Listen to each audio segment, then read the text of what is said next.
survenu le 13 mars 2022, la mort de William Hurt suscite une vive émotion. L'acteur et ex-mari de Sandrine Bonner a succombé à un cancer de la prostate. Un proche du défunt a raconté ces derniers jours, fait de douleur et de souffrance.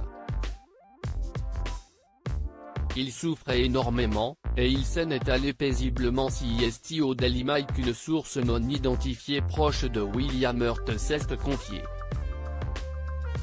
Elle a retracé les derniers instants de l'acteur décédé à l'âge de 71 ans. Sa mort n'était pas plus une tragédie qu'un cadeau.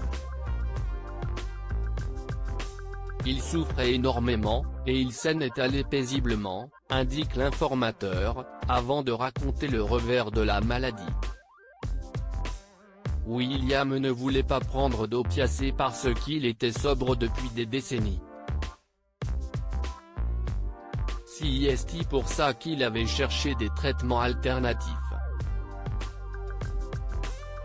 Et il s'était bien porté pendant très longtemps. Il a même fait quelques films. Mais le cancer a repris le dessus. Il s'était résolu à prendre de la morphine seulement la semaine dernière, a poursuivi l'incident cité par le Daily Mail.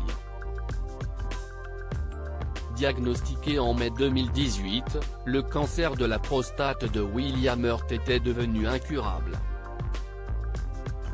La tumeur s'était métastasée aux os de l'acteur. Malgré son état de santé qui se dégradait, William Hurt était resté opérationnel. Nous nous sommes beaucoup parlé l'année dernière, et il était toujours le même. Même sur son lit de mort, il était un peu vague, mais il était quand même vraiment vif, jusqu'à la fin, conclut la source du tabloïd britannique. William Hurt est mort à son domicile, dans la ville de Portland, en Oregon. CIST avec une grande tristesse que la famille Hurt pleure le décès de William Hurt, père bien-aimé et acteur oscarisé, le 13 mars 2022, une semaine avant son 72e anniversaire. Il est décédé paisiblement, en famille, de cause naturelle, avait écrit Will, le fils du défunt, dans un communiqué transmis à plusieurs médias américains. Il avait reçu l'Oscar du meilleur acteur en 1985 pour avoir joué un prisonnier gay dans Kiss of the Spider-Woman, le baiser de la femme araignée.